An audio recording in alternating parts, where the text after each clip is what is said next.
How are you? Afternoon, Ruth. Good, how are you? I'm doing well. It's a sunny day today, better than the other days. It's been really cold winter for us here. Yeah, it is. Yeah. Thank you so much for accepting to have an engagement with me to get to know you more as a faculty member within the Wits School of Governance. Maybe just to open our discussion, could you tell us more about who you are and anything from your upbringing and so forth? Okay, thanks. Yeah, I'm Odile Mackett. Mackett is my maiden surname. I'm married now, but I still use Mackett to publish. I feel like it's a more unique surname than my other surnames. Um, so yeah, I only have one name because my father says that second names are for people who are going to lose their names. And, yeah, I grew up in Joburg. Yeah, so I've always been here. Um, yeah, I went to school in Florida. I went to an Afrikaans school. And then I studied at UJ. So I did my undergrad at UJ. I did a BA in international studies. I initially wanted to do journalism, but I know that I like changing my mind. So I thought, no, let me do politics. And then I thought, what if I don't like politics? And then I was like, okay, let me do politics and economics. So I started off with politics and economics. Economics is like the PCE one. And then after my first year, I actually failed philosophy. It was just like too much for me at that stage. Like it's a very heavy subject. And I thought, no, I can't do this. So I switched to international studies, which is essentially politics and economics without the philosophy. And then you have like a few law subjects. So I did that, and I went on to actually do my honors in economics, so at UJ. And at that stage, I wasn't quite sure what I wanted to do. So I thought, you know what, I don't want to go on to my master's because I know a lot of people go on to their master's and then they don't have experience, which can also be a problem, once you go into the labor market. If you have all those qualifications and you don't have the experience to match. So I thought, no, let me first go work. And, I remember telling my father, I'm not going to study next year. And he's like, what? What are you going to do? And I was like, I'm going to find work. Okay. And I was actually unemployed for 4 months, which wasn't nice. I'm glad it was only 4 months because I know a lot of people struggle for years on end. And I found a job in the financial services industry as a list administrator. So you essentially, processing investments for people. And, after like a week of being there, I was like, I know what I want to do. I want to be a lecturer. So what I did was I started sort of like looking around, at like, lecturer jobs. And I realized that, master's is like a minimum qualification for this job. So I thought, okay, you know what? I'm going to work at Silica for maybe the next 4 years. While I save up for my master's, I'll then take another 4 years to do my master's, and then I can start applying for jobs. But I think I was at Silica for 3 years, and then I saw a post at UNISA in UNISA's Department of Economics. And the requirement was actually a master's, but they said, if you have an honors, you can still apply. So I applied. And actually, they also had some employment equity targets that they needed to meet. So two of us actually got applied. It was the lady who had a master's, and then I was also employed. Both of us were employed at lecturer level. And then at UNISA, I did my master's full time. So I did my master's at FIT while I was working at UNISA full time. So it was 3 intense. I did it in the space of a year. And then, yeah, I think I was there for almost 3 years. And then I saw the job opening at the School of Governance, and I applied for the job, and I got it. And yeah, so, at that stage, I had already started looking around for a PhD supervisor because I knew people think, like who your supervisor is very important. And, like, it's sort of difficult if you don't know exactly what you want to do, if you're looking for a supervisor. So yeah, it was a bit rough, also finding someone, but I needed to register soon because, getting my PhD was also like one of my KPIs for this job. So I decided to just register in the school. And obviously in our school, you don't need to have a supervisor beforehand. You get appointed a supervisor afterwards. So that's sort of, it's a summary of how I got to where I am. But yeah, That's who I am. I'm not just an academic though. I never thought I'd be an academic. In fact, I actually, I failed quite a few subjects in my undergrad, which I now understand is the norm for most people. And I actually took like 4 years, to do my 3-year degree. So, and, if I go like on academic Twitter, I love academic Twitter. I see that a lot of people, talk about that now, and, like being first gen, the first generation in your family to do something. So yeah, it's interesting, how it's not always, like the top achievers. Yes, sometimes it's also those people, but they're really like in the minority. Most people who, sort of end up getting to the PhD stage are actually just quite average Joes who just push so time. So yeah. Wow. Thank you so much. So you quite somebody who pushes for things that you strongly believe in, and it really is evident in your perseverance. Having to work first, then deciding to pursue your master's, and now the PhD. I'm just curious to know of maybe something within your upbringing that drew your attention. To the work maybe that you're currently doing. Was there anything, memorable in your upbringing which you feel, informs what you're doing now and the trajectory you've taken? Yeah, so I actually come from a family of teachers and nurses. And my mother always said, like from like a very young age, like Odile's gonna be a teacher, he's gonna be a teacher. And my cousins still make fun of me, about how, I used to force them to like do dance routines. So I'd like teach them, 1, 2, 3, 4, and then I'm like, again, we need to get it right. So actually, when I was at the end of my honors, so this sort of thing was always at the back of my head. So when I was at the end of my honors, I thought, what, sometimes you don't know if something is your idea or if it's someone else's idea. And I thought, this teacher thing, it might just be my mother's thing. So I'm going to go do something else, And actually, when I had done just something else, I realized that actually, the teaching thing is something that I want to do. And in fact, while I was working in the financial services industry, I quite liked the things that the people in the training department were doing. So I thought, if I'm going to stay here, I'd like to eventually maybe end up in the training department rather than the people who are doing the actual work. So also, when I moved to UNISA, you sort of do distance learning, so you don't have that interaction with students. So when I was there, I did want to know what it was like to teach face to face. I was a tutor at UJ while I was doing my honors, but I mean it's not quite the same, teaching someone else's work and teaching your own. So yeah, I've always liked the teaching, but I've also now come to love the research. I find it so much more interesting. But I think there are interesting ways, in which you can combine the research and the teaching. I think that's where the magic happens, with academia, which you won't necessarily find, if you're teaching, at a high school level, primary school level, or whatever. Oh, wow. So does being a lecturer yourself make the research journey much easier?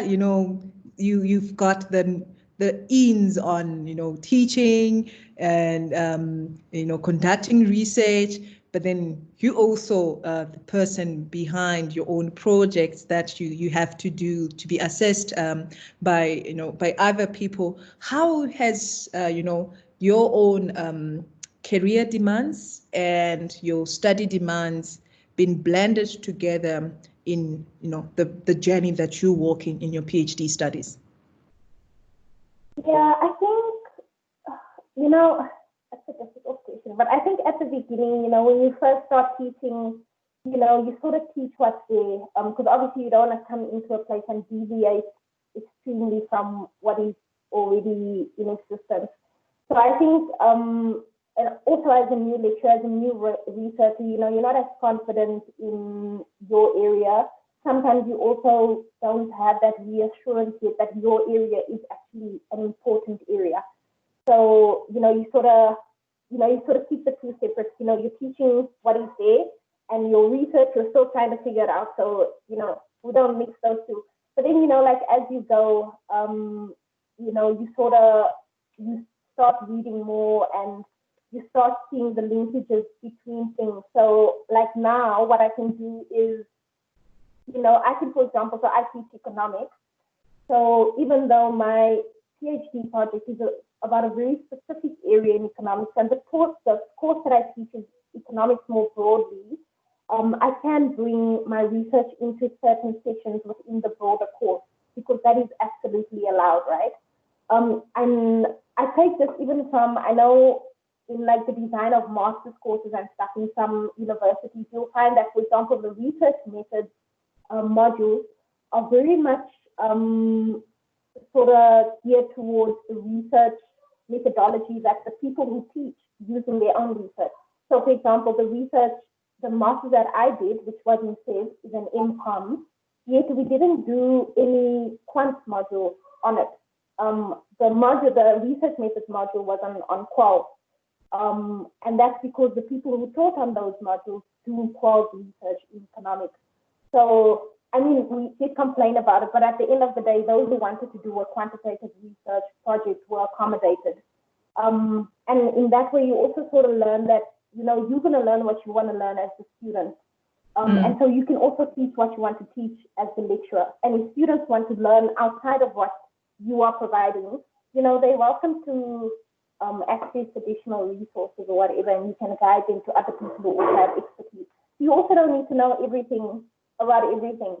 And yeah, finding that sort of comfortable space about, I know what I know.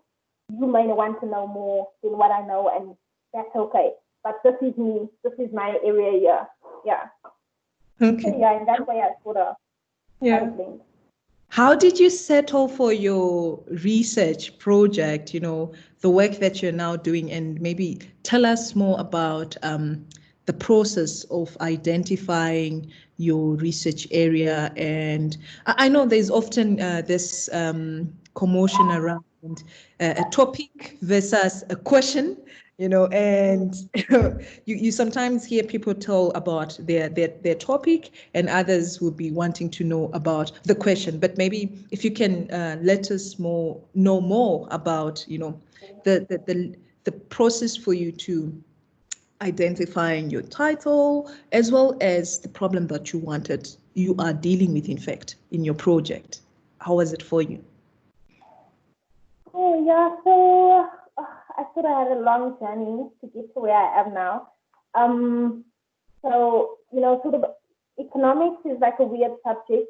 We have like what we call mainstream economics, and then we have everyone else who disagrees with mainstream, which is the heterodox school. But even within the heterodox school, there are so many. There are the Keynesians, there are the feminists, there are the Marxists, etc., etc. And so I think being in the School of Governance was an important step towards where I am now, because in UNITA, I was sort of in the Department of Economics. You're sort of very insulated if you're in a one discipline space. And with people do the same sort of stuff. So everyone there does quant research. It's all about macroeconomics. In fact, there was no one there who really does microeconomic research, which is what I ended up doing in my master's research report. But I think my BA helped me here because I applied for my master's and my honors to a number of universities, and I actually got rejected from most of them because they would say I don't have enough economics background, right? And this econometrics is the only thing that exists in economics. But anyway, this was my saving grace actually in the long term, because the program that I did get accepted to was in SEV, like I said. It was an income, but it wasn't so in SEV, well, what used to be SEV, they would have two projects, two programs. So there's the sort of mainstream income one, which is for the clever quant people. And then there's the development theory one, which is a bit more applied, and where they really have a focus on the other schools, which are set apart from the mainstream schools. And so being on that project, on that program, really like opened my mind to, how economics interacts with all these different other disciplines. So we did economics and education. We did like a section on feminist economics. So there was nothing really in depth, but it was all little bite sizes of what exists outside of what we are taught in undergrad and sort of the traditional programs. And they're actually still continuing that tradition now, which is great. They've just changed the name of the program because apparently it needs to have economics in the name of it. So they call it like applied economics now.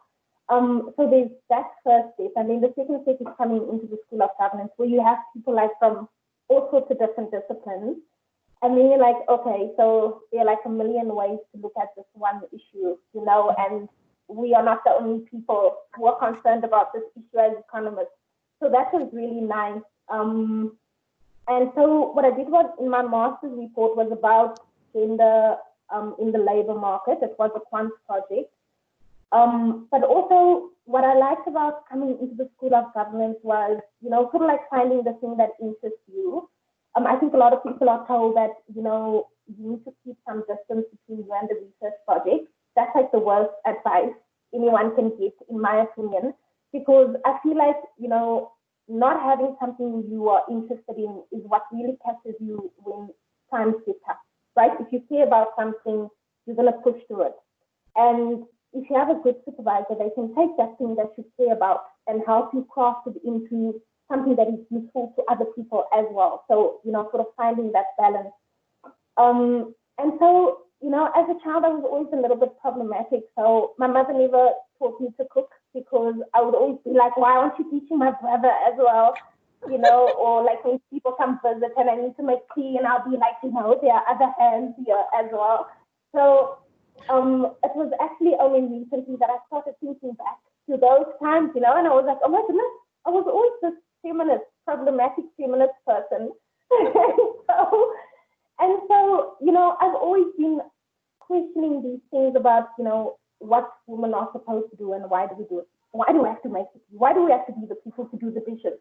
Right? And so women have been writing about this for years. So my PhD project is actually not novel at all. It just gives like some quantitative evidence for arguments that people have been making. So I don't know, I wouldn't call it like groundbreaking or anything like that. You know, it's just confirming with numbers because that's what people want to see, you know, what we know already. And so my project is about linking this unpaid reproductive labor that women do, so the cooking, the cleaning, the looking after the children, to their positions in the labor market, which is often in lower paid employment, etc., etc. So I think that's sort of how I got to where I was, but it was sort of also a continuation from my master's project. Yeah.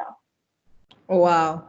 This is quite fascinating how your personality, you know, comes out in the work you do and confirms, you know, how people say the PhD journey helps you self-identify. You know, you begin to question who am I, and the beauty of it all is, you know, you come out with the confidence of knowing who you are and even having the voice to speak your about things, which I think is quite important, you know, when we in the academy. So really, thank you for sharing such important insights. I'm just curious now. You're really getting me so hooked. What has been the greatest moment, you know, thus far in your PhD journey, something that's keeping you going on as you're working on your project? So my greatest moment, I think, would probably be when I had actually written up, because I have lost so many supervisors. Some of them I chased, some of them left me. But what happened now is I'm sort of doing the quant research on my own. So what I decided to do was to write up the first part of my PhD, which is the index that I'm building, it's a decent work index, which I'm using as a proxy for quality of work. So I decided, you know what? And I heard someone do this in one of the workshops I had attended. So what they would do is they would write up their chapters as articles and then submit them, and then use the articles they get from reviewers to improve their own project. And if they happen to get the article published as well, it's an added bonus. So I decided, let me do that. So I submitted my methodology chapter with this index to a conference where I got some comments, and then I actually ended up getting the paper published, which was great because it was sort of confirmation, that like what I'm doing does actually have some value. But also that, once I started carrying on with my data, the findings actually supported my argument. I think, it can be quite disappointing if because, and this is again, if you're doing something that you care about, if you have this idea in your head about something and you get to the end of it and the answer is like, no, everything you thought was wrong. I think that can be quite discouraging and demoralizing. So for me, I did all my data first before I started writing up. So for me, like the fact that the data confirmed, what I had hypothesized at the beginning, is really like, it like excites me, and now I'm writing it up so fast because I'm like, no, I want people to see this. Like, this is what I've been saying, So I think that for me keeps me going. And also, my project being about unpaid reproductive labor, when I started my PhD, and these things never go as planned. I wasn't married. I wasn't a mother. I was talking from some objective place, and now that I'm both married and a mother, I'm like, yeah, this work is important, And actually, I remember this one day, my husband and I were talking, we were talking about the nanny and this, that, and the other. And, he's like, yeah, but anyway, that's your what does he call it? Your area of responsibilities. And I was like, yeah, so the literature tells me. And he was like, oh, okay, did I just get, hit with the feminist literature? But, it's like, like we live these things every day. And I think, that's something, we're not like finding new molecules or new plants, the way natural scientists do, but as social scientists, this is what we have that natural scientists don't have, is that we can live the things that, we write about and we talk about. And I think that is really valuable. Oh, wow. Thank you so much. So everyone is living with you, on this PhD journey, and it's quite interesting to get to understand the dynamics of the journey that you've been walking, and the great highlights, being published whilst you're still working on your PhD. I think it's quite a big thing, and well, congratulations for making such great strides in your work. I'm just wondering, some of those bad times, they say life is a journey, and we want to hold to the good memories, but maybe just a reflection on those dark times. What were they like for you in this PhD journey? It could help somebody at some point if they happen to be on that. Yeah. I think for me, I like to take these things as like learning journeys. So I don't like to like hold on to them as like bad things necessarily.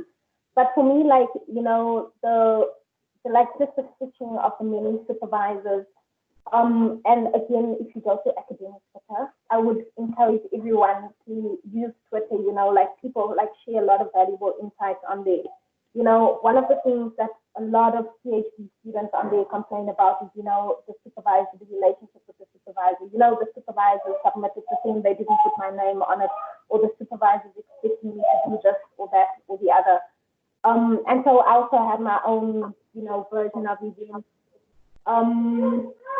But I think what this journey sort of taught me was that, you have to own your project.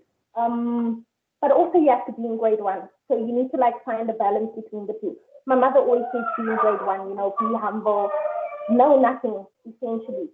But at the same time, if you are sitting in your pre-submission panel or you're sitting in your long proposal panel, and you have written something that, was someone else's idea that you didn't really want to incorporate, but you had to because, the supervisor said or this, that, the other. Your supervisor is not going to tell you, oh, actually, that was my idea. I will speak to that point. It's on you. Your name is on the document. So, and I think this is also perhaps part of why I had to leave so many people behind. Is because there was one point, for example, where I wouldn't budge on my methodology. So someone wanted me to change my entire methodology, and I said no, because this would change my entire question. And I don't want to ask that question. I want to ask this question. So that's sort of like the ownership part of it. But the other side to that is, understanding that supervisors know more than you do. And you do need to take their advice. So it might also help to have maybe someone else to talk about. So maybe you as the PhD convener, maybe you could be an objective voice. If a student is not sure, if they should put their foot down on a particular issue, or if they're just being unreasonable by not taking the advice of the supervisor. And also to be upfront about timelines. So that was also an issue for me with more than one person, in fact. So again, taking guidance from the supervisor, but also knowing what your expectations are. So for me, the timelines were quite tight because this is a KPI for me in my work, and I have a particular time frame in which I need to complete it. So if there are those things in your work, your supervisor needs to know about it. So if your work has said we're giving you off 3 years or whatever, you need to tell your supervisor so they don't think that you have 6 years. They need to know you only have 3 years, and you guys need to be on the same page. But at the same time, they know what it takes. So they will tell you, what this plan might be too ambitious, maybe stretch it a bit, or, that sort of thing. So I think for me, the balance between, standing your ground on certain issues which are sort of non-negotiable for you, but also knowing that the supervisor is there to guide you on the journey, and they have expertise that you don't have, is important. So finding someone that complements you in that way, and that's why it's important to get to know the person beforehand, I think, before you commit to sort of going along. Maybe it also helps to speak to other students who supervise that person. Oh, wow. Wow. Thank you so much for those great inputs. Have the balance, your own opinion, but also taking in peer advice, even from your supervisor or other peers, which I think is quite helpful with the kind of program we're hoping to be doing with the current group of students we have. Just wondering where you're going with the work that you're doing. What future are you seeing? And for anybody who would be keen to work with you on the projects that you do, what is it that you're working on or you plan to work on, which they could join? Cool. Yeah. So like I said, so my PhD is on women's unpaid reproductive labor, but also a critique of the ILO's Decent Work Index, which doesn't incorporate unpaid reproductive labor.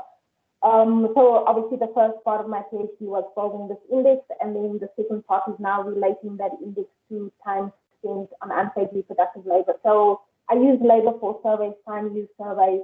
I generally work with nationally representative data, which I like. And then, yeah, so I sort of, as I've been going, I've been identifying sort of papers that can come out of my PhD. So in each chapter, as it is, but also additional questions that come up as I go. So why is this only happening to people in rural areas, for example, or why do men behave in this particular way? So actually, my PhD had initially had 3 parts. It was a part on time and then well-being, and then qualitative interviews to, interview men and women in the labor market. And what I did was, when I started my first part, I just realized that I had too much data. And so I had to decide to either just give like a very skimpy overview of the data and the findings in the first part, or alternatively, I just do the first part and I kick out the other 2 parts. So what I decided to do was just to do the first part of my PhD as the PhD. And the next 2 parts I'm sort of leading as postdoctoral projects. So those will be like about well-being and labor market. And then also a qualitative part where I can interview people on both their well-being and their time use in relation to in relation to the labor market. So I'm sort of hoping to get some funding and things, so I can pursue that as postdoctoral projects, but also maybe looking at, you know, like a book project for my from my actual thesis, which would be great. Wow. Wow. Thank you so much for your great share. You know, it's an honor for us to learn more about the work you do, the journey you've been taking, and we get a lot of inspiration from that. I don't know if you have any parting words for our students, you know, Yeah. they can take from our engagements. Yeah, I think, you know, there are two things that were very valuable for me. So the one thing was, before I had actually started my PhD, I had attended a workshop at CLTV. And I know, you know, like for a lot of us, the PhD is like this big thing, you know, especially if you're like maybe the first person, you know, in your family or whatever. And like the one thing that I took from that workshop is, because we hype it up so much that it becomes this big thing. But the one thing that this lady said was, you know, this is not your life's work. That's it, right? And so that's sort of like, it just like popped the balloon for me. So that's just like made it like a bit smaller for me and a bit more manageable. So it's not my life's work. Probably no one's going to read this. You know, my husband might skim it. My mother might read my literature reviews. Who knows? It's not my life's work. You know, it's what I'm going to do with it going forward. So that sort of takes the pressure off, you know, this big thing a bit.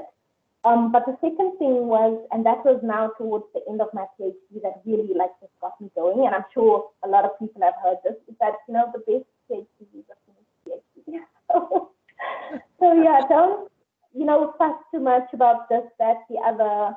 You know, there's always things that you can do with this information afterwards. If you want to write a book, if you want to write articles, you don't have to put everything into this one document.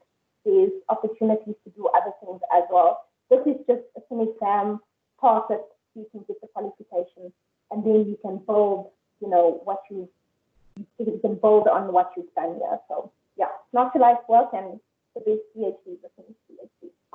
Oh man, thank you for your time, and we really appreciate what you've done for us, and we really wish you all the best as you finish off the project that you're working on, which is very important for us. Thank you so much, Odile. Enjoy your day.